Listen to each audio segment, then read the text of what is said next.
are back here on the GSMC Football Podcast. And for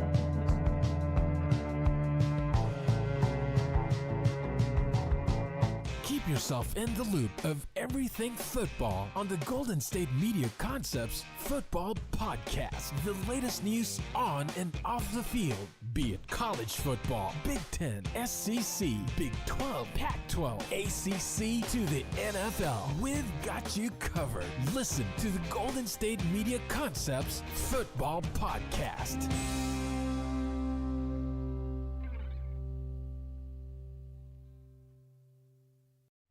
And welcome everybody to another edition of the GSMC Football Podcast, brought to you by the GSMC Sports Network. As always, I'm your host, Kenneth, and it's great to have you guys here on this Monday, December 2nd. We have a lot to talk about on the show today. Before I get into that, just want to remind you guys, as always, to tip or donate and get your comments recognized. Make sure to hit that super chat button in the chat if you want to see me acknowledge any thought or comment you may have throughout the live broadcast. It makes the show more lively, more entertaining between myself, the host, and you guys, the viewers. We appreciate your guys' viewership each and every day, so any contribution you can make to the show means the world to us as we put out content for you guys each and every day. And also, the other way to help out the show is by going to the link at the bottom of the show segment on the ticker, gsmcpodcast.net. That is gsmcpodcast.net. So let's get into what we are going to discuss for today. So we're going to start off the show. We're going to talk about the Bears and them firing head coach Matt Eberflus after their most recent loss to the Lions on Thanksgiving. We will get into all that in just a second. In the second part of the show, we will recap last night's game between the 49ers and the Bills. The Bills winning 35-10, but we will also talk about Christian McCaffrey leaving that game early with a knee injury, and he's possibly out for the rest of the season now. And it looks like the 49ers season could be over.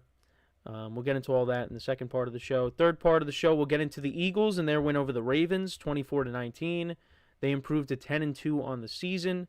We'll also talk about the shootout in Cincinnati between the Steelers and the Bengals. The Steelers putting up 40 points in that game.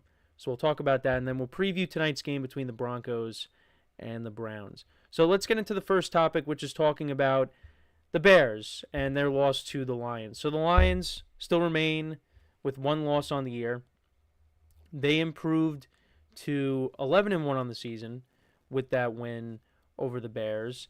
And I will say, did go 3-0 on Thanksgiving in the spread pool, although I am currently at 9 wins, which does not surprise me because I knew that that's how things go with me.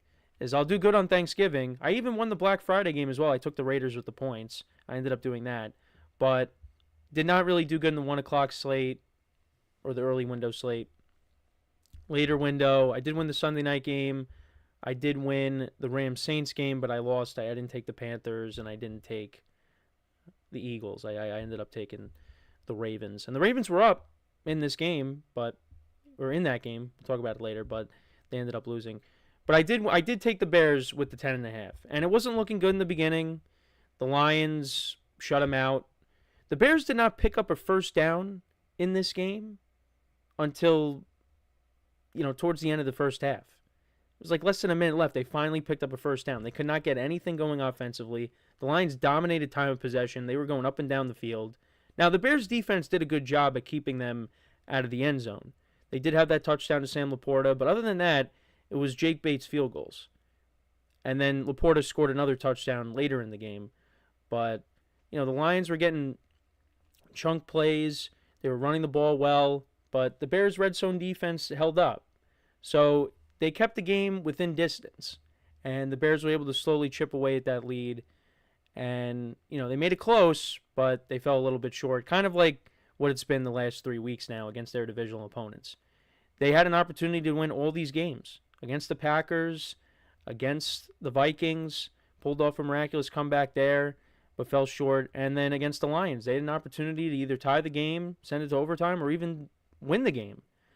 But they fell short. And a lot of that comes with coaching. It comes with coaching. And Matt Eberflus, I said going into this season that it was going to be one of the biggest things that had to go well was the coaching. And if Matt Eberflus ended up not doing well, finishing with a good record, he was going to be gone after this year. And he ended up being gone before the season even ended. because of what happened at the end of the game. The Bears have the ball. They're driving.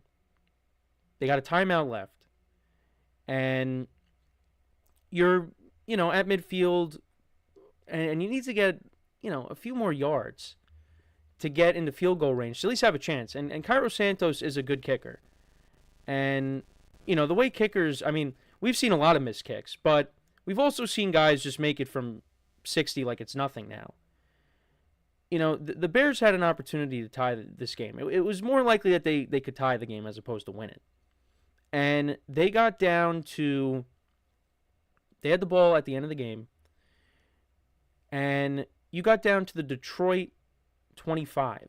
Now, they got pushed back because of a penalty, 10-yard penalty, illegal use of hands on the offense. So that set them back. So it was 2nd and 20. Then Caleb Williams takes a sack. It was supposed to be, I believe it was supposed to be a design run, but he ended up getting sacked.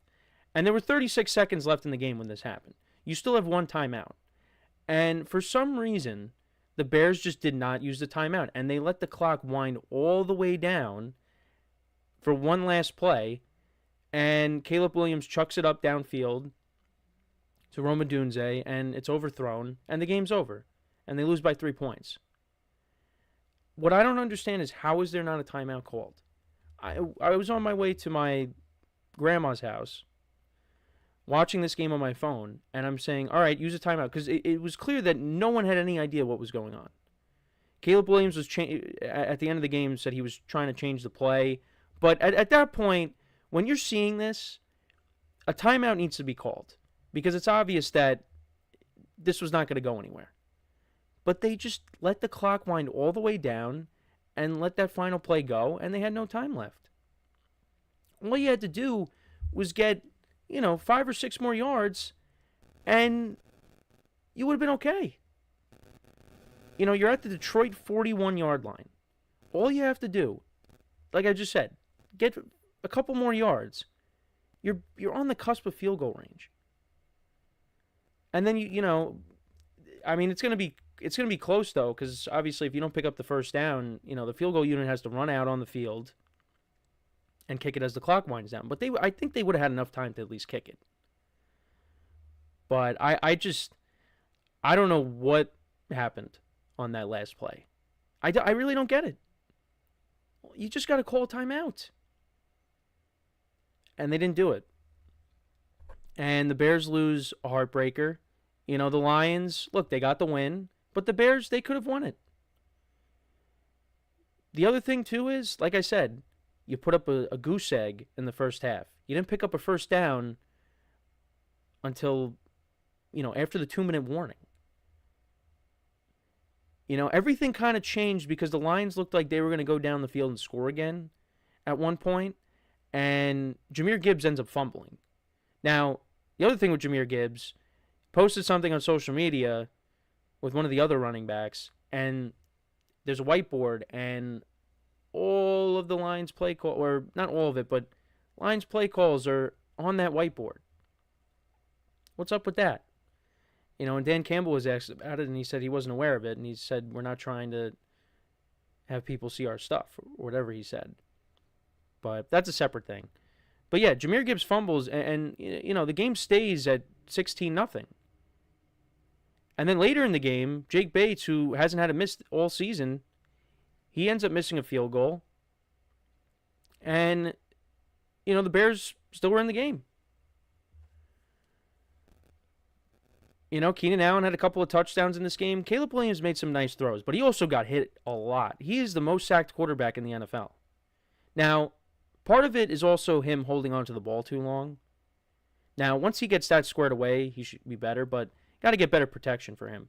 And also you had that hit on the sidelines where he was, running towards the sidelines, and Lions player came over and hit into him, and he slid awkwardly. We're lucky nothing serious happened to him. Otherwise, that would have been catastrophic there. But he got knocked around a lot. There were a couple times where it took a little bit for him to get back up. And also, looking at the Lions too, they had a ton of injuries. You had the backups to the backups playing, which is not good. you're already down Aiden Hutchinson, Alexander Zaloni. Those are two of your best players on defense. But now your depth you really have no depth. But I think if there's any team that can handle it, it's them. They're 11-1 at this point. They're going to make the playoffs. Now, you got a couple of teams in your division who are right behind you. And we got a big game on Thursday when they take on the Packers. And that has major implications. Now, obviously, if the Packers win, it doesn't mean that the Packers overtake them for the division. But still, gets them closer. This is a tough stretch here for the Lions. So they got to figure it out, but they are figuring it out with another close win. I mean, they've been blowing teams out. And look, this North Division is tough. It's a very tough division. The Bears, they're 4-7 right now, 4-8, but they could very easily have more than 4 wins. You lost on a Hail Mary, a blocked field goal to win the game. You lost in overtime, and you lose this game here. But I do think that, if you had a more experienced head coach. Now, Matt Eberflus has been there for a few years now. Well, now he's not there. A timeout would have been called. But they got to go in a different direction. Now, the offenses look better. There's no question about it. The offenses look better since Shane Waldron left. But I don't know what the Bears are going to do at the end. I mean, that's going to be a popular destination for a head coach, a potential, head coach candidate that wants the job. A lot of people point to Ben Johnson of the Lions. The thing I will say, though, and this is being said in media, is you don't want all these different coordinators. Again, this is Caleb Williams' second season that he'll be going into. If there's a whole new system, that's 3 offensive coordinators that he's been with. So we'll see what the Bears end up doing, but they have a good enough roster. If you get the right head coach in here, this team's going to be good. And you already saw that. You're already seeing the progress. Shane Waldron gone. The offense has looked better. So, but it was a tough loss for them. And the Lions, they just continue to win. But they got a lot of injuries, like I said. And, hopefully they can figure that out. But, hey, they continue to win games. So, they are in the driver's seat for home field advantage. And, listen, we're going to talk about them later in the show, but we could be looking at a Lions-Eagles NFC Championship game. I think that's what we're headed towards right now. Anthony Manzano in the chat. What's going on, man? He had a few things to say. He said, "Have said this multiple times that I understand why these teams hire these geniuses or so-called wonder kids as future head coaches. Send them to college for a couple years to learn how to beat head coaches at a lower Power 5 school in the Big Ten, SEC, and maybe Group of 5. And then he also said, that's a question I was going to ask with Caleb holding the ball too long. Is it because he doesn't trust his offensive line? Because that makes no sense to me. Why hold it so long? You would think it would have to be the opposite way, having him released all quicker so he doesn't have to trust his offensive line to hold blocks for a long time. I really don't know what it is. I mean, maybe it's just because he's trying to extend the play, because that's what he loves to do.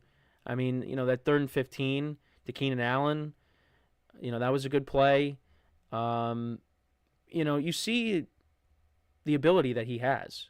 It's just the offensive line. It's a combination of the offensive line and him holding on to the ball, why he's taking so many hits. But I don't know if it's that he doesn't trust. I mean, maybe he doesn't trust it, but I think he just wants to extend the play. He wants to, get that big chunk play. And sometimes, it's better off to just take the check down or throw it away.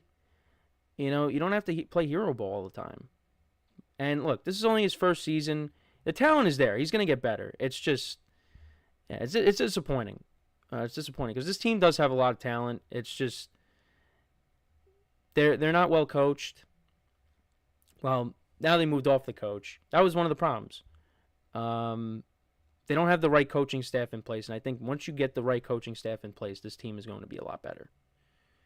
But they play in a very tough division, And look, they could have very easily won these last 3 games, but they didn't. They went 0-3. They're 4-8 right now. I think there are some wins, maybe, in there, but as of right now, they are what the record says they are, and that's 4-8. But yeah, Matt Eberflus.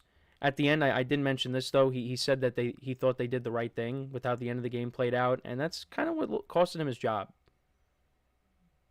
So, I mean, more so the decision of not calling a timeout as opposed to, what he said after the game. But now the Bears are going to be looking for a new head coach, and that's, like I said, that's going to be a popular spot for whoever wants it. So, let me know what you guys think though about Matt Eberflus being fired. What were your thoughts on the game as well? Let me know in the comments. So we are going to take our first break, and then when we come back, we will discuss last night's game between the Bills and the 49ers, and we'll talk about the Christian McCaffrey injury as well. So with that being said, stick around, and we'll be right back here on the GSMC Football Podcast.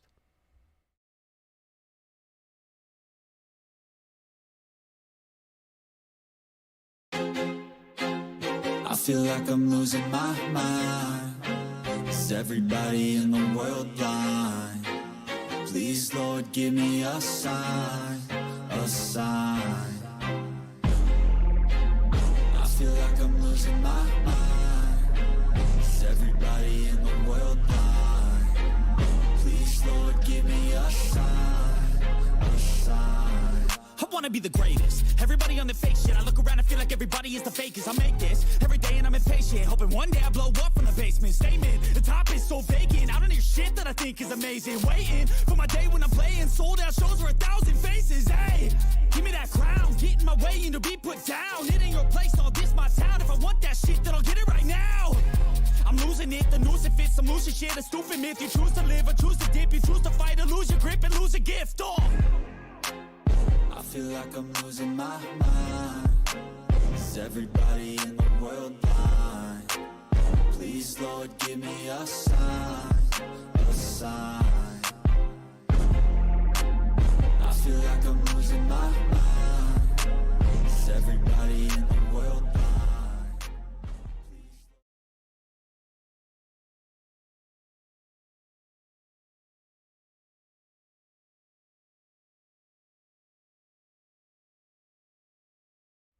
All right, and we are back here on the GSMC Football Podcast. And for the second part of the show, we're going to now get into talking about the Bills and their win over the 49ers, as well as talking about Christian McCaffrey and his injury, and we'll talk about the severity of that.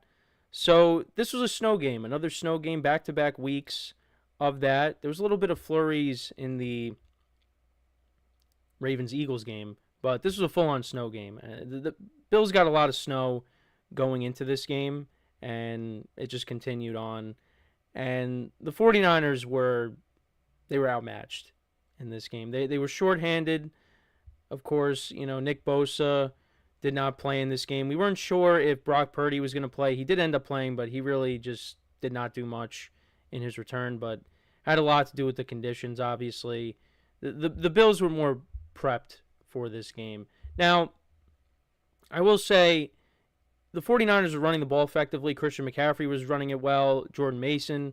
But once the game got out of hand, the 49ers just, it was too much to overcome. This is the Bills. This is their home stadium. This is their home environment. This is what the Bills should do. And this is what they did. Josh Allen had 4 total touchdowns in this game, and we'll get into, why he got a pair of touchdowns on one play.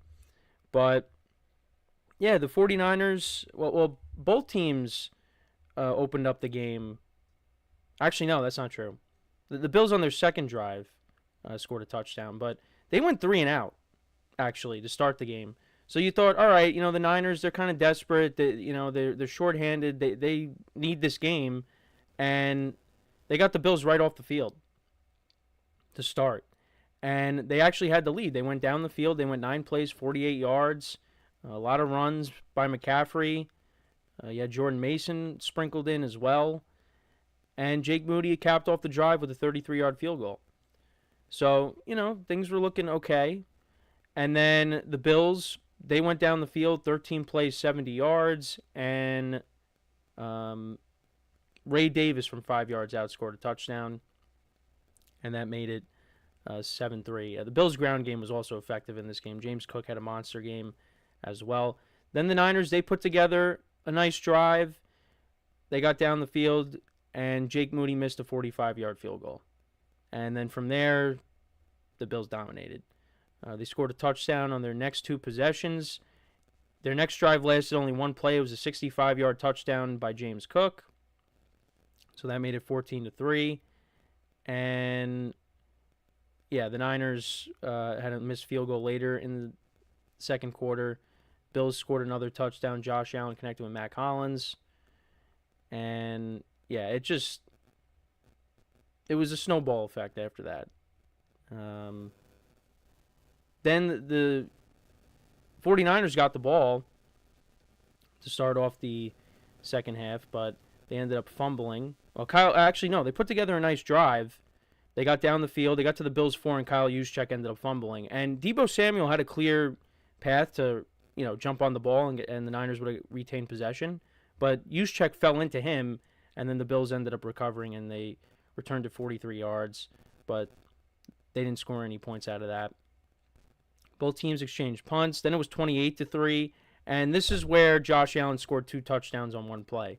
So he threw a short pass to Amari Cooper, who made a nice catch, and then it looked like the play was over, but then he lateraled it back to Josh Allen, who scored the touchdown. So that counted as a receiving touchdown and a passing touchdown. So if you had him in fantasy, you got 10 points out of that. And I did have him in one league, but I was going against him in another, and in that league, it was a win-and-in scenario. And I ended up losing my matchup by 3 points because of that.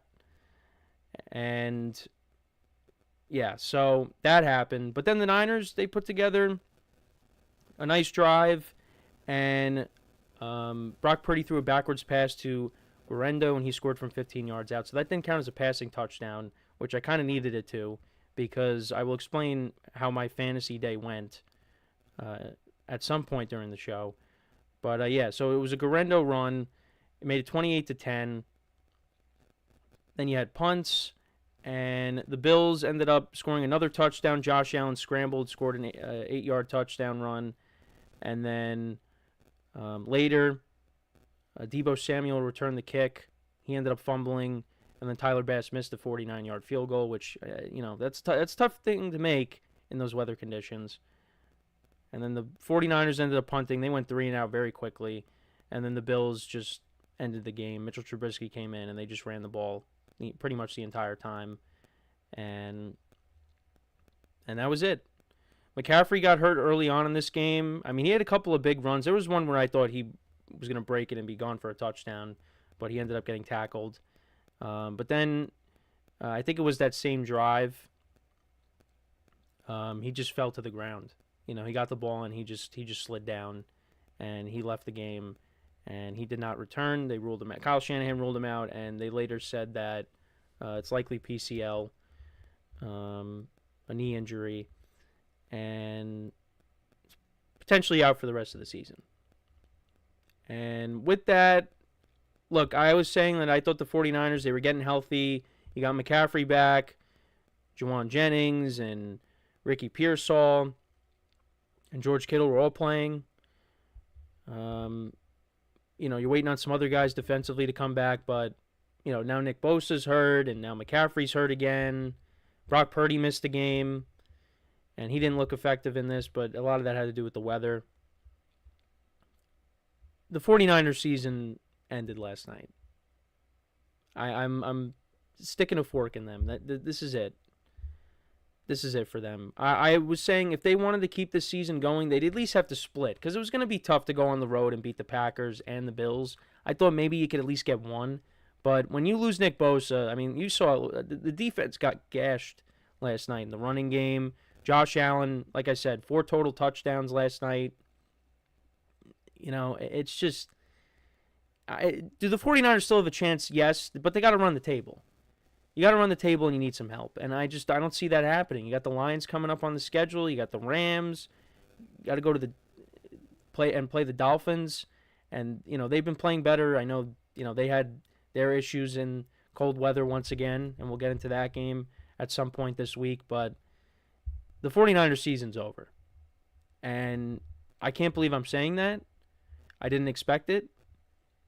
Obviously, I didn't have them going to the Super Bowl, but I still had them, being a very good team this year. But kind of similar to what happened in 2020. You just had a lot of injuries, and it was just hard to overcome. And that's where we're at right now. They're 5-7, and now you lost McCaffrey for probably the rest of the season. It's over. It's over. It's unfortunate, but it happens. And they're just going to have to find a way to bounce back next season. But, you had turnovers in this game. Brock Purdy had a turnover. He's throwing the ball, and it just slips out of his hands. And that ends up being a fumble. Deebo Samuel fumbled on the kickoff. Juszczyk fumbled. It was an ugly game. It was an ugly game by the Niners. No sacks of Josh Allen in this game. Brock Purdy only went 11 of 18 for 94 yards.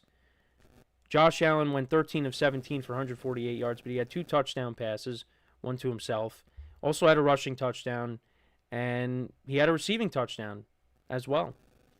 So, and the Bills, they dominated, and they're 10-2 right now, and I think based off of what happened yesterday, Josh Allen is the front runner for MVP. It's him, and then you got Saquon Barkley as well, who scored yet another touchdown yesterday, which we will get into as well. But right now, I would say Josh Allen is the front runner for MVP. And the Bills, look, they got their sights set higher. They are a game behind the Chiefs. The Chiefs almost lost their game to the Raiders. That was another game where, the ending of that, the Raiders kind of screwed up. But, they're a game behind the Chiefs. And if the Chiefs slip up at least once, and the Bills, could take advantage of that, the Bills are going to have the 1 seed.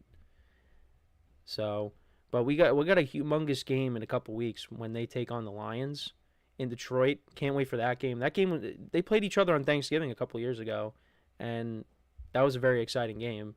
And I expect more of the same when we get to it. But, yeah, so we have that. But, that 1 seed is not set in stone yet. Right now it's coming down to the Bills and the Chiefs. The Ravens lose again, and you still got the Steelers. Steelers are the 3rd seed. So, but I don't think the Steelers are going to catch the Bills or the Chiefs. But Steelers are in a good position right now. It looks like they could, maybe win this division. And I had this team finishing in last place. I did have them finishing with the winning record, because I thought this division was going to be very good, but it's going to come down to the Ravens and the Steelers, and right now the Steelers pick up another game on the Ravens, so they're in the driver's seat. But that division's not over yet. So going back to the home field advantage, it's going to come down to the Bills and the Chiefs. That's how I see it. So we'll see what happens, but Bills pick up another win, and this is what I was hoping.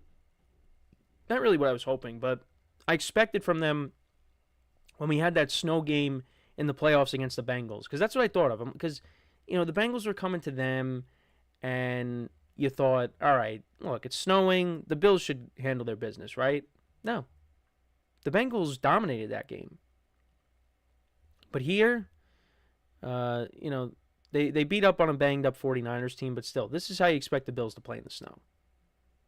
They ran the ball effectively, and you have a generational quarterback in Josh Allen, who, congratulations on the engagement, by the way.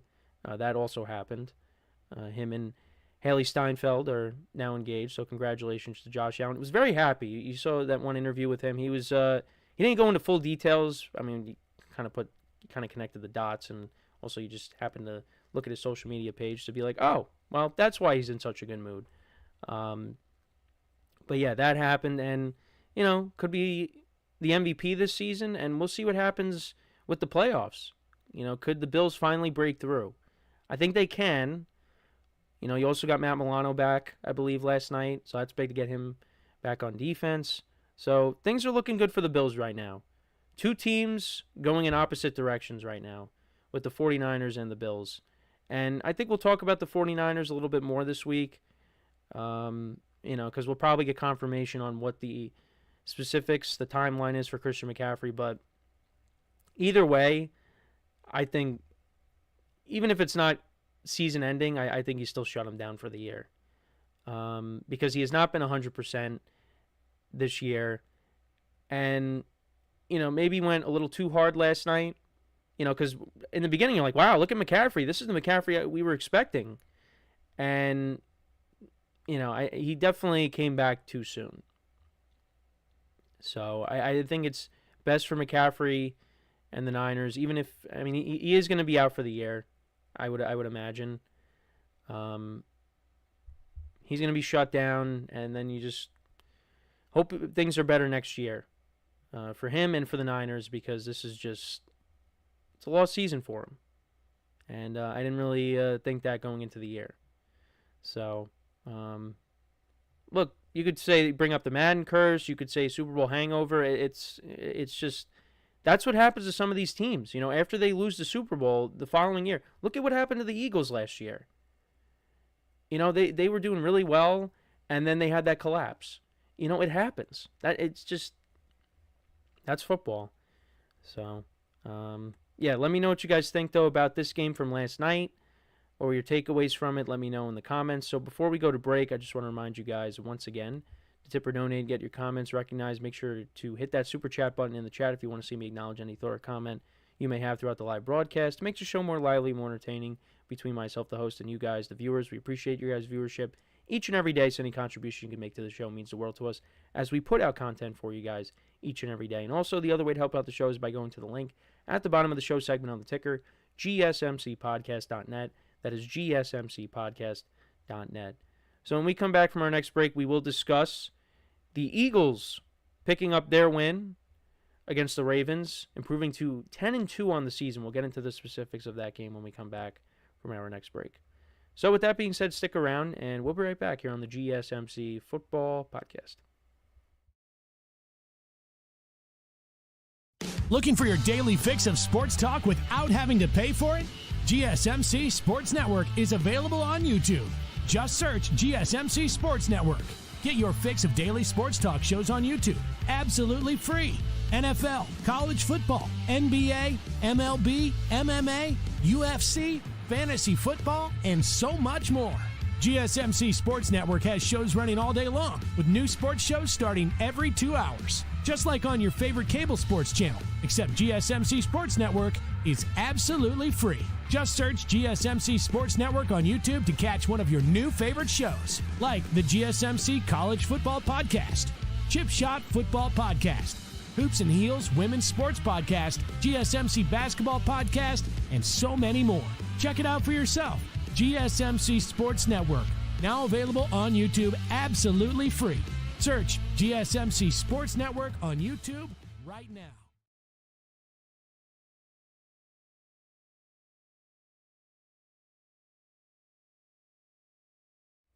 All right, and we are back here on the GSMC Football Podcast. And for the third part of the show, we're going to now get into talking about the Ravens-Eagles game from yesterday. This was the most anticipated game, or one of the most anticipated games of the weekend, and was lower scoring, and the Eagles got the win.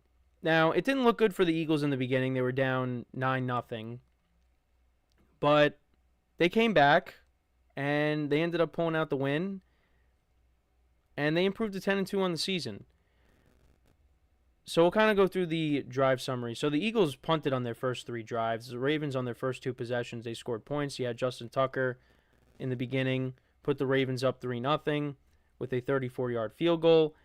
Then the Ravens put together a touchdown drive on their next possession. Lamar Jackson connected with Mark Andrews. Mark Andrews, Lamar just threw it into a crowd, and Mark Andrews was able to pull it down and make the catch. And his touchdown celebration was kind of funny. Him just, showing everybody the ball, that he was able to corral it. But then Justin Tucker missed the extra point, and he had a rough game. And kind of one of the reasons why the Ravens ended up losing. So it was 9-0. The Eagles finally put together a drive that led to a touchdown. This was to Dallas Goedert, a 17-yard touchdown, so that made it 9-7. Then the Ravens punted. Eagles scored another touchdown on their next possession. They went 9 plays, 68 yards. They got down to the 1, and of course, they run the tush push, and that made it 14-9. And then Justin Tucker did make a field goal to make it 14-12. It was a 50-yarder, and that's what the score ended up being at the half. But you had a couple of missed field goals later on, and then eventually the Eagles pulled away. You had Saquon Barkley scoring a 25-yard touchdown to make it 21-12. Ravens turned it over on downs. They tacked on a Jake Elliott field goal. This was from 35 yards out. The Ravens did score a touchdown. This was to Isaiah Likely, an 11-yard touchdown that was set up by a 39-yard scramble by Lamar Jackson from the 50. And, they went for the onside kick. They don't get it. And the Eagles win. And, they won on good defense and running the football. Saquon Barkley had over 100 yards rushing yesterday, 107 yards on the ground. He had a touchdown. Jalen Hurts, he only went 11 of 19 for 118 yards, 1 touchdown, no interceptions, was sacked a couple times. A.J. Brown had 5 receptions for 66 yards. Dallas Goedert, 3 for 35 and a touchdown. The Eagles' defense, 3 sacks of Lamar Jackson. And then as for the Ravens, Lamar Jackson went 23 of 36 for 237 yards, 2 touchdowns, no interceptions. Derrick Henry only 82 yards on the ground. Lamar Jackson had 79 yards on the ground. Zay Flowers, 3 for 74. Mark Andrews, 6 receptions for 67 yards and a touchdown. Isaiah Likely had 5 for 38 and a touchdown. A couple of fumbles by Lamar, but he didn't end up losing them. And the Ravens defense had 2 sacks, like I said, of Jalen Hurts. Justin Tucker, 2 for 4 on field goals, 1 for 2 on extra points. The Ravens dropped to 8-5, and now they are a game and a half behind the Steelers. So, look, they have an opportunity. They'll be playing the Steelers again at some point. And, there's still time to catch them. But right now, I mean, you would have thought I thought it was going to come down to the Ravens and the Bengals. I did, and I was wrong about that. The Steelers, I had them at 9 wins. They're at 9 wins right now. Mike Tomlin, once again, clinches another winning season. Well, we'll get into that in the next segment. But, yeah, the Ravens, they find themselves in second place with this loss. And, this was a good Eagles team. This was a statement win for the Eagles. The Ravens, they got the Giants coming up on the schedule. They got the Steelers, the Texans, and the Browns. Well, they got the bye week. But then those are their remaining 4 games. I think they could go 3-1, maybe 4-0. I think they do have the Steelers at home. I think they should be able to win that. But it's going to be a tough game. I think they should beat the Giants. I think they should beat the Texans. And I think they should beat the Browns at home. So that gets you to 11, 12 wins. Is that enough to win this division, or are the Steelers, going to win more? Or do the Steelers win that final game against them? Because then the Steelers, they have the Browns next week. They got the Eagles, the Ravens, the Chiefs, and the Bengals again. So, they got tough games on their schedule. So it's not over yet.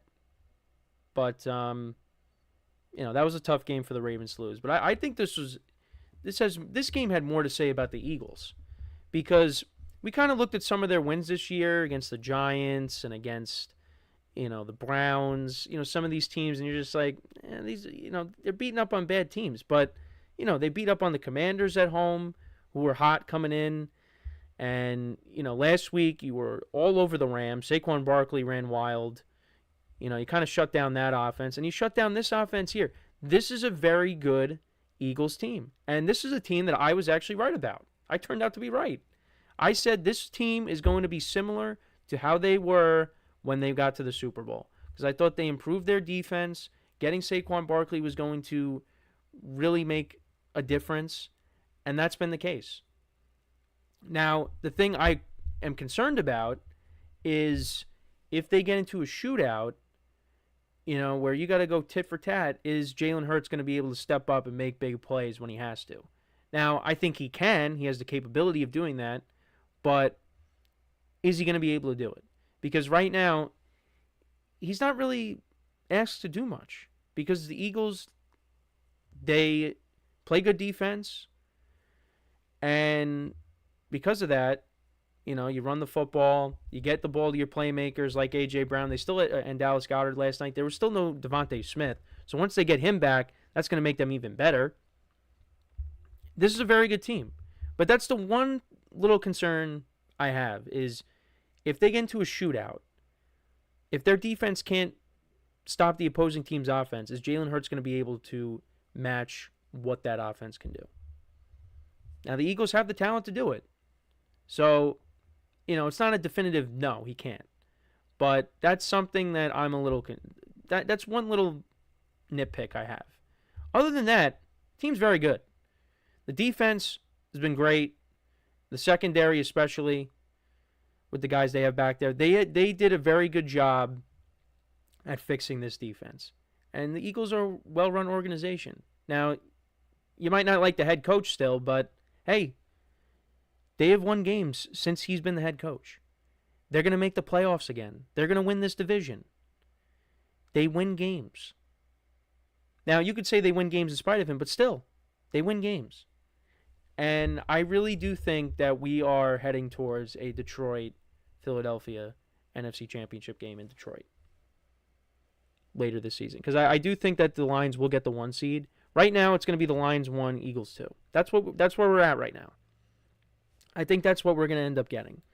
And I do think that these two teams will match up in the NFC Championship game, and it's going to be an unbelievable game. Because both teams are talented from top to bottom. Like I said before, I do worry about the Lions and their injuries. Because right now the Eagles are the healthier team. And the Eagles have, you could make the argument that they check the box. You would, like, between Jahmyr Gibbs and David Montgomery right now and Saquon, you probably take Saquon. The Eagles receivers and the Lions receivers, you probably take the Eagles receivers. Quarterbacks, it is kind of tough. Jared Goff, I think, is having the better season than Jalen Hurts, but, Jared Goff is more of the traditional pocket passer. Jalen Hurts could take off and run with it.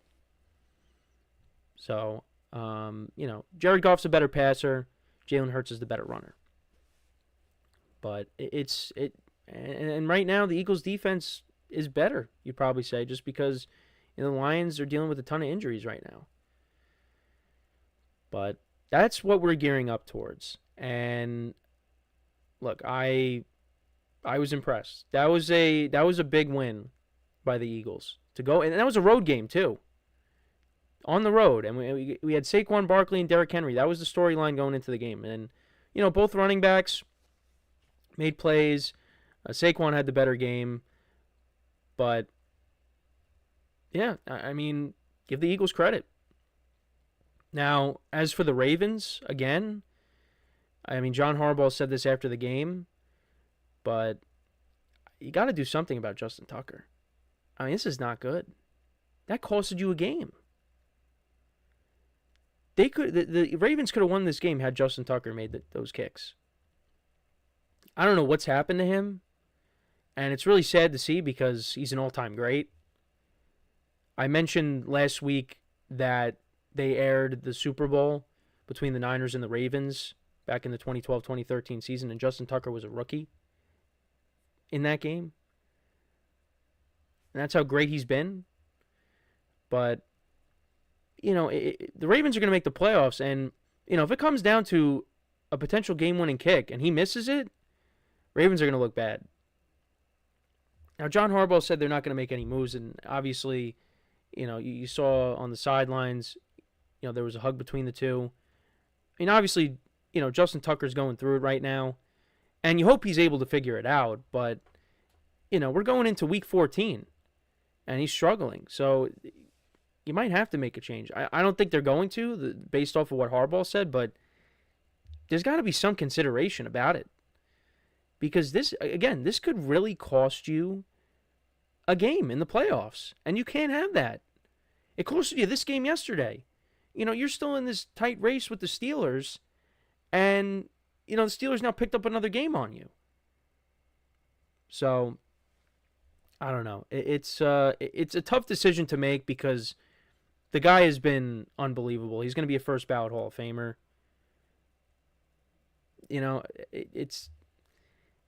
you can't wrap your head around it. But that's where we're at right now.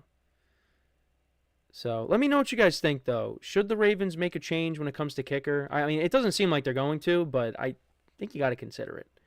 But the Eagles pick up another win. Saquon, another touchdown. I mean, right now, when you look at the MVP race, like I said, Lamar Jackson took a step back. Josh Allen took a step forward. I think he's the leader. And then you got to put Saquon in there. Because Saquon has just been unbelievable. And the Giants just continue to lose when they didn't even play on Sunday. They did play on Thursday. They did lose, but another good game by Saquon. That's just another loss for them. So, yeah, let me know what you guys think, though, about this game. What were your takeaways from it? Let me know in the comments. So when we come back, we will discuss the Steelers and their win over the Bengals, a shootout, which I did not expect it to be. The final score, I did not expect to see that, but that's what we got. So we'll get into that when we return. So with that being said, stick around, and we'll be right back here on the GSMC Football Podcast.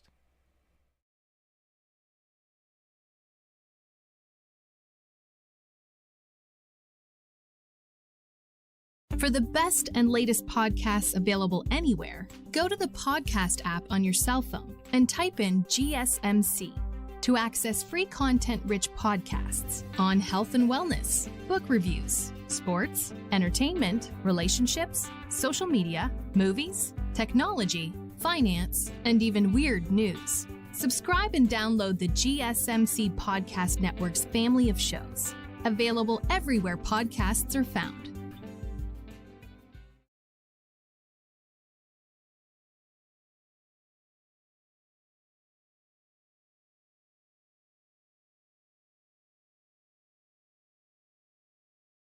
All right, and we are back here on the GSMC Football Podcast, and for the fourth part of the show, we are going to now get into talking about the Steelers-Bengals game from yesterday, and yeah, I didn't expect the score to be like that crooked. It was a shootout, and the Steelers got the win.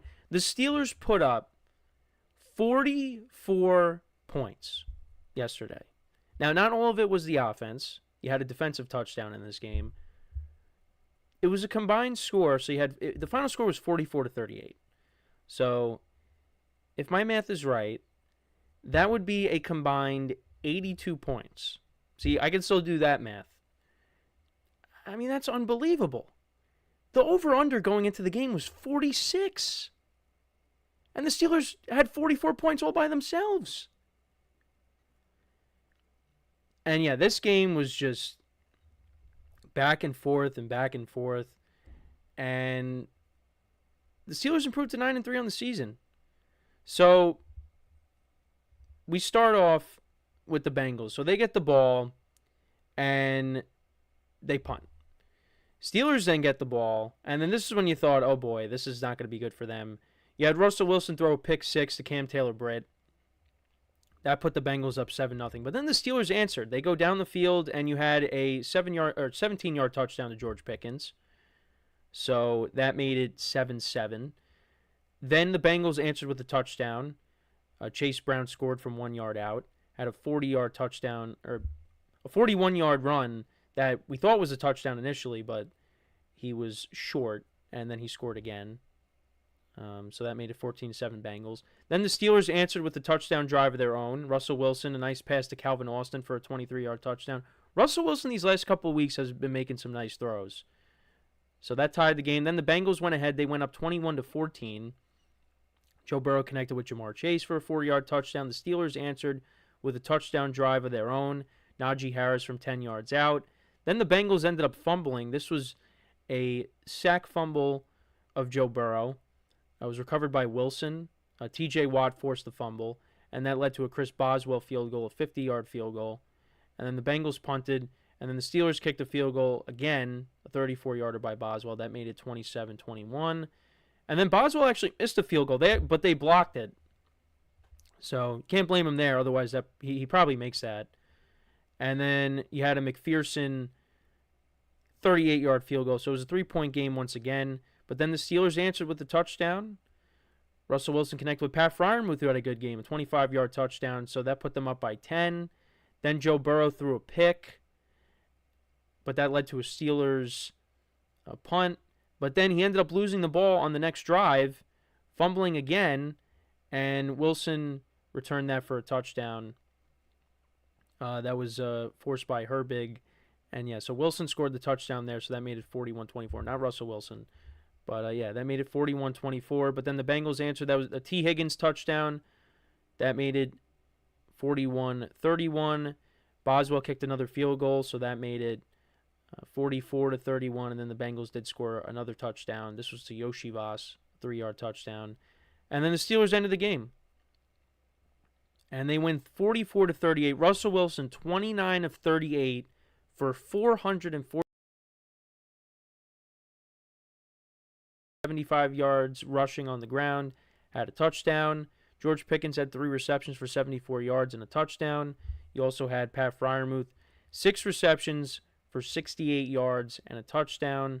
Also, Jaylen Warren was involved in the passing game. He had 55 yards receiving as well.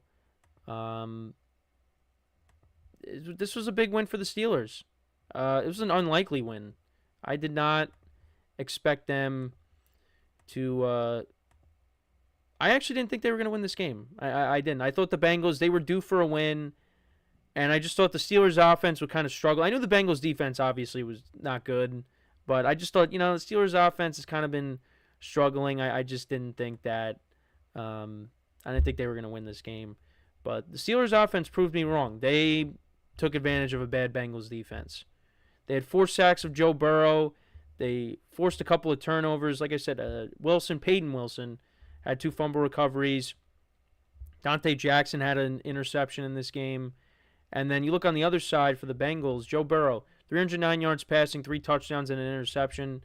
Chase Brown, 70 yards on the ground and a touchdown. Jamar Chase, 6 receptions for 86 yards and a touchdown. T. Higgins had 5 for 69 and a touchdown. Like I said, Joe Burrow, 2 fumbles in this game. Cam Taylor-Britt had a pick 6. Bengals defense had 2 sacks of Russell Wilson. But once again, the Bengals lose a 1-score game, and that's their 3rd loss in a row. And they're 4-8. They're not making the playoffs. We talk about the 49ers, their season being over, even though they still maybe have a chance if they can win out. I don't see the Bengals winning out. Their margin for error is so small. That's why when you have some people, including one of my friends, they come out and, they blame Joe Burrow. Well, you kind of see why, because Joe Burrow, lost the ball and the Steelers ended up returning it for a touchdown. It happened in the Chiefs game as well. They had a 21-7 lead against the Ravens, and there was a period of time where they just did not score. So, if you're the Bengals, you basically have to be flawless on offense to win these games. I did not expect the Steelers to put up 44 points yesterday. I didn't. But they did. And you had Russell Wilson throw for 400 yards. Like I said, he made some good throws yesterday. He's been making some good throws these last couple weeks. I know they lost to the Browns, but still. He's looked good. The Steelers put up 520 yards of total offense yesterday. My dad, after what happened last week against the Browns, he said, "Could we score some touchdowns? I want to see more touchdowns." Well, is 44 points good enough for you? I mean, that is unbelievable. I really can't believe it. So Russell Wilson now on the season, he has 1,600 yards passing, 10 touchdowns to 3 interceptions. I mean, he's been solid. And again, I bring this up, you question the move when they went to him after, Justin Fields and the Steelers, they got off to a good start. Then they switched back to Russell Wilson, and you thought, why are you doing that? Fields is not playing that bad. Well, look at them now. Russell Wilson is playing good football. And this is what happens also when you have a head coach that believes in you. Because Sean Payton, he just dealt with Russell Wilson last year. It's obvious he did not want him as the quarterback. Now, I think as we look at the landscape right now, it worked out for both teams because the Steelers are in first place and the Broncos look like they're on their way to the playoffs because they got their guy in Bo Nix and he's playing really well. So it wasn't a good mix. But now the Broncos have their quarterback. The Steelers got their quarterback as of right now with Russell Wilson. I don't know what the long-term plan is. Are they going to bring him back next year? I don't know. We'll have to wait and see on that. But as of right now, the Steelers are 9-3. They're playing good football. Obviously, you don't want to see the defense get torched like that. But, hey, TJ Watt made plays. They had a defensive touchdown. Even though Joe Burrow kind of picked them apart, they still won the game. You know, when Joe Burrow puts up over 300 yards passing, Bengals have 38 points in this game, you'd think the Steelers probably lost. No, that's not what happened here. The Steelers won. They put up 44 points. You would have thought that Ben Roethlisberger and Le'Veon Bell and Antonio Brown, you thought it was that offense. No. This was Russell Wilson and Najee Harris and George Pickens and Pat Freiermuth. Now, these are good players. But, I mean, you go back to the Killer Bees, like, that offense was elite. When we look at this Steelers offense, this iteration of the Steelers offense, this offense is not elite. But it gets the job done. And it got the job done yesterday. And they're a game and a half up on the Ravens. Like I said before when talking about the Ravens-Eagles game, they got tough games on the schedule. They do have both of those teams. The Ravens one more time, the Eagles, they have the Chiefs. You got the Browns again. They're going to try to get some revenge on the Browns for that loss, which I think the Steelers should win with them being at home. So the Steelers right now, they're in a good spot. If for some reason they end up losing the division, I still think this team is making the playoffs. Now, I bring up the Steeler fans in this aspect. They don't want to see that happen. They want to win this division. They want to host a playoff game. They want to advance in the playoffs because there are Steeler fans out there that are tired of Mike Tomlin because, yes, he does not have a losing season once again, but they want to see more. They want to see more. And you kind of look at the landscape of the AFC. I mean, I think they could beat anybody. But certain teams, if they have to go on the road, like if they got to go play Josh Allen and the Bills in Buffalo, I don't think they're winning that game. But I think they could beat the Chiefs. Now, the Chiefs in playoff time, we'll see. They could be a different team because they're still not playing great. But I think the Steelers could beat them. I think the Steelers could beat the Texans. The Steelers have shown that they could beat the Ravens. They beat the Chargers earlier this year. The Broncos they also beat. Mostly everybody on the AFC side I think they could beat. And we'll see how they match up against the Chiefs when they play on Christmas. That game I am so fascinated by because the Chiefs, you could make the argument that they are the luckiest team in the NFL right now with their wins. And you could say that the Steelers could be kind of lucky too with some of their wins. Now it all comes together on December 25th. How is that going to go? That game fascinates me. I'm really looking forward to that when we get to it towards the end of the month here. Can't believe we're already in December. But we'll see what happens. But hey, they're 9-3. You got to give Mike Tomlin credit. Did not think they were going to be 9-3 at this point. I thought they were going to finish with 9 wins at the end. Now, they could go on and lose their next 5 games, which I don't think is going to happen. But they are what the record says they are. So they pick up another win. As for the Bengals, that is a disappointing loss, and like I said, that their season's over. And there's going to be changes. I wonder what's going to happen with Zach Taylor. Is his future in doubt? T. Higgins is probably not coming back. You hear those rumors of, what if Joe Burrow wants out? It's not going to happen. Joe Burrow is there. They're going to bring back Jamar Chase, of course. He's going to get it. He should get his deal because he's had a great season. Scored another touchdown. But they got some things they got to fix. That defense is not good. That has been the biggest problem for them this year is that defense. And that's why, like I said, Joe Burrow has to be perfect. And when he's not perfect, you still have people that come out and criticize him and say, hey, he's also at fault. Which he does deserve some blame. But you can't say that he's the majority of the blame. That defense is horrendous. and they got to fix it. Now, they're not going to be able to fix it this year, but with the draft and free agency, maybe they're able to put it back together, and the Bengals could look like a better team next year. But you're not going to have T. Higgins. And, you bring back Jamar Chase, but you're going to need somebody else opposite of Jamar Chase that's going to have to step up. And JioSaavn has made plays for them this year. They drafted Jermaine Burton. He hasn't really done much. They're going to need help at the receiver position because it can't just be Jamar Chase.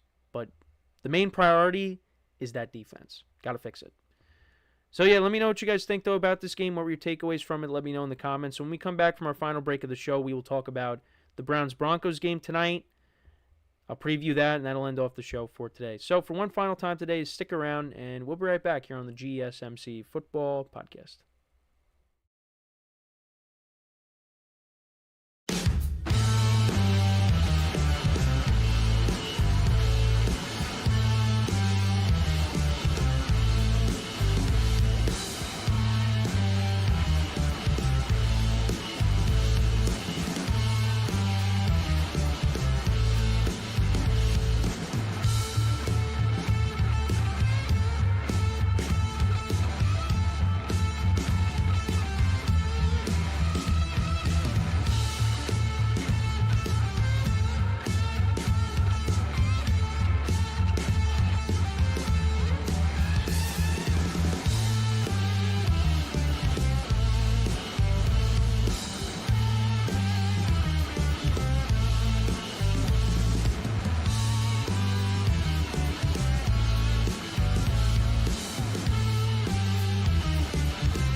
All right, and we are back here on the GSMC Football Podcast. And for the final part of the show, we are going to now get into talking about the Browns-Broncos game for tonight that will end off Week 13 in the NFL.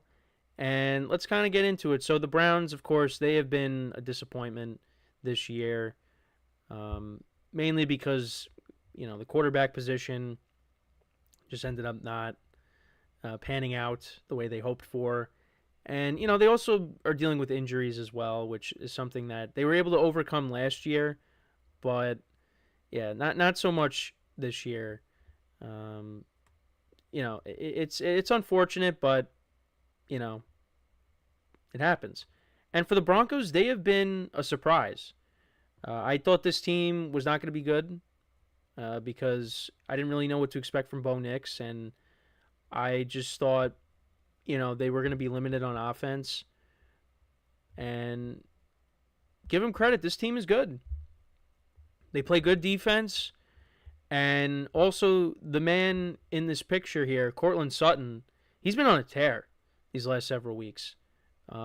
He has finally found his quarterback, because how many years were we saying, if Courtland Sutton and, Jerry Jeudy, who actually will be playing on the opposite side tonight with the Browns, if they could just get the right quarterback, they'll be really good.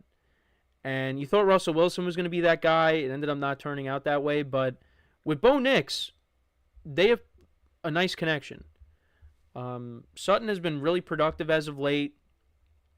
And let's see if that continues tonight. I kind of need a career day out of him tonight if I'm going to want to win in one of my other dynasty leagues. There's still a way that I could salvage my fantasy week, because I went from possibly going 3-2 to now possibly going 1-4 across my leagues because of, partly because of the game that happened last night. But, if Courtland Sutton and Nick Chubb have good games tonight, maybe, we could still end up going 3-2. So, yeah, the Browns actually are coming off of a win against the Steelers.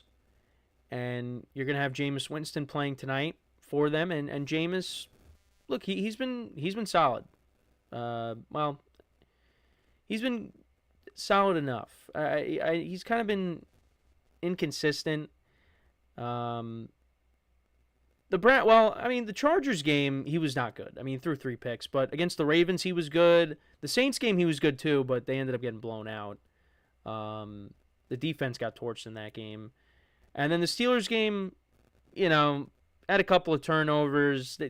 I think the Browns should have lost, but, they ended up getting the win there. And they're 3-8, probably not going anywhere.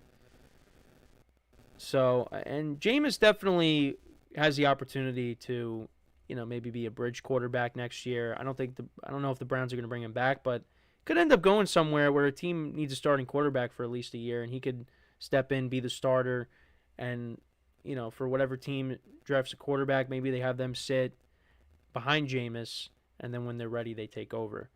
But, tonight, I don't really know what to expect out of this game. I think the Broncos win, but what kind of game is this going to be? Because the Browns and the Broncos did play each other last year. Now, it was different because you had Russell Wilson, of course. The Broncos did win that game. The score of that game was 29-12. Russell Wilson had a touchdown pass in that game. Javonte Williams had a rushing touchdown. Actually, no. He had 65 yards on the ground. Cortland Sutton had 3 receptions for 61 yards. Samaje Perine had 55 yards on the ground, a touchdown. Russell Wilson had a rushing touchdown. Like I said, so the Broncos really ran the ball on them. The Browns, you had DTR and PJ Walker playing in that game. DTR had a touchdown pass. Jerome Ford was the leading rusher. He had 65 yards on the ground. David Njoku had 6 receptions for 59 yards. I kind of need him to not do anything tonight. I need Nick Chubb to have a big game and Njoku to kind of, take a back seat because I'm losing by 6 in one league and my friend has Njoku and I have Chubb. Now, I thought I was going to win that matchup going into last night because I thought the Niners would at least do a little bit on offense, just enough where, I'm in a good spot, but really did nothing. And now I need Nick Chubb to have his best game of the season, which I don't know if he's going to because he hasn't been great. I know last week he had 2 rushing touchdowns, but, he only had 50 yards on the ground. He's still trying to work his way back from the injury that he suffered last year. But, hey, listen, if you could get down to the goal line, run it with Chubb, hopefully he scores, and I'm in good shape. Just don't throw it to Njoku tonight. But he's going to be more of a factor in the offense because there's going to be no Cedric Tillman tonight. Suffered a concussion last week against the Steelers. Maybe Jerry Jeudy has a big game, going against his former team. They got Elijah Moore. I believe he's going to play in this game. I don't think he's dealing with an injury unless I'm wrong. But that's kind of how my fantasy matchup is at the moment. And I hope that I somehow get the win. Because yesterday was brutal for fantasy, for my luck.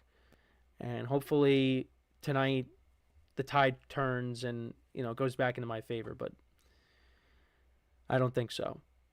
But yeah, looking at the league rankings for both teams. So both teams, don't throw for a ton of yards. The Browns average 226.9 passing yards per game, which is 18th. The Broncos are 24th. Running the ball, the Browns are 29th. The Broncos are 20th. Points per game, Broncos are 17th.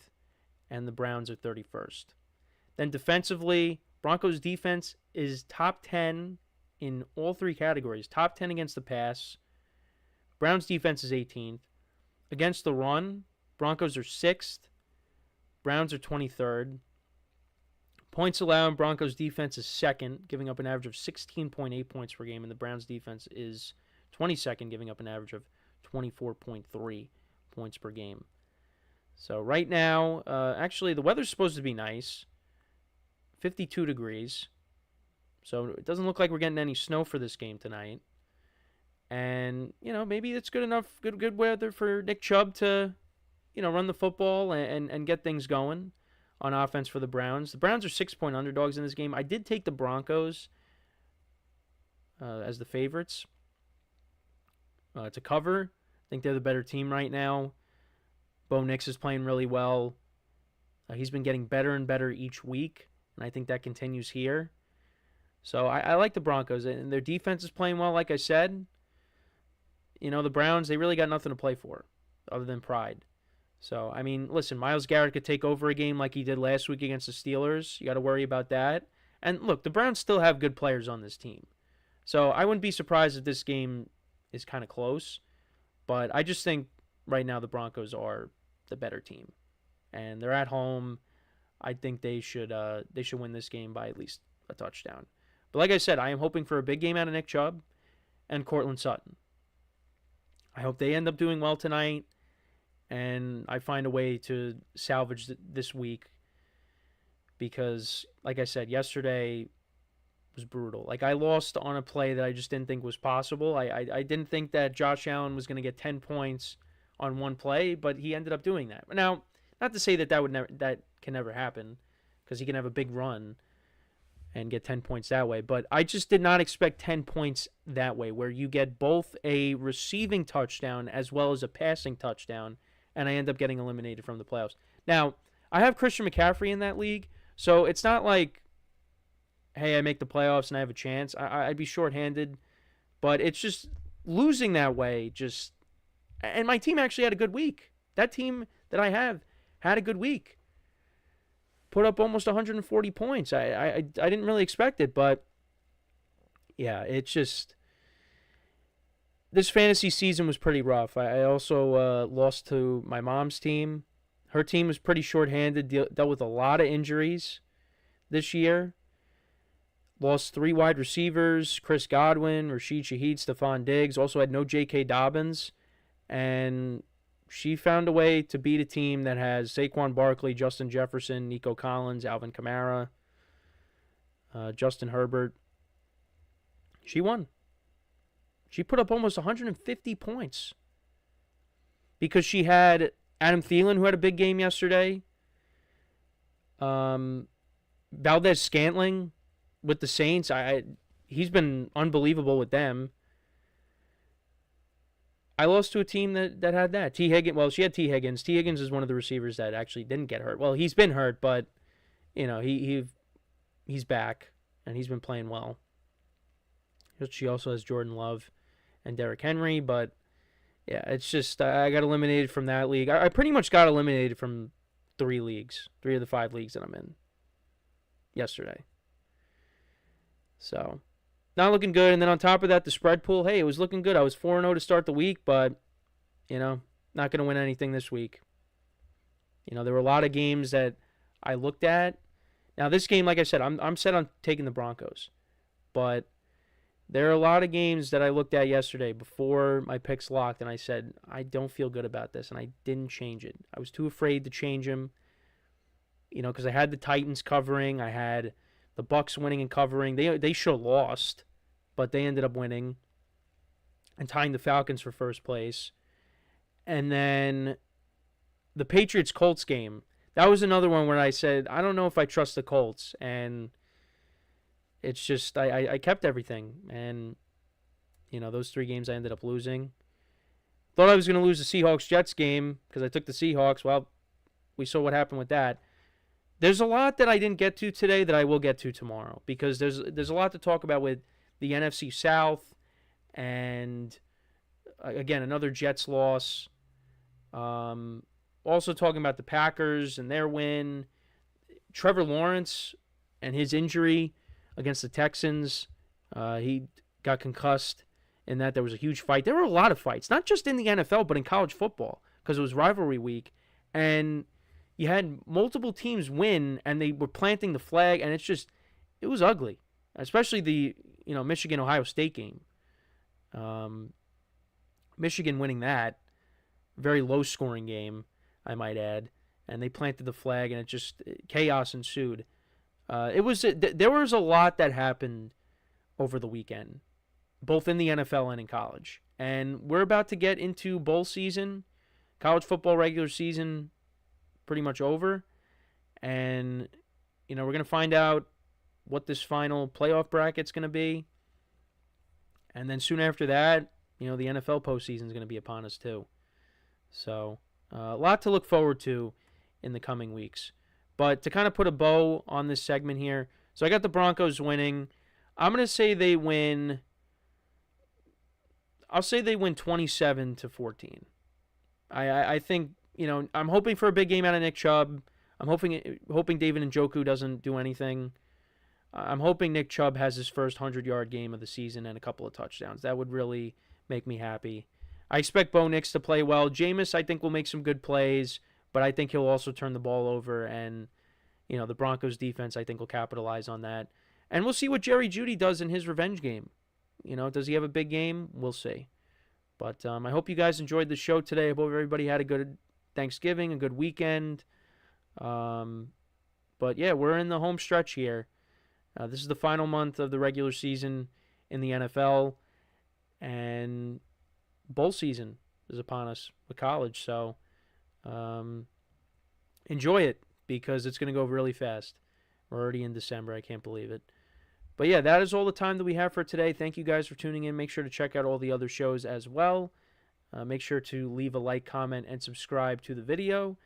And as always, I'm your host, Kenneth Grunfelder, signing off from the GSMC Football Podcast, brought to you by the GSMC Sports Network. Have a good day. Enjoy the game tonight if you watch it. And I will talk to you guys tomorrow. Take care.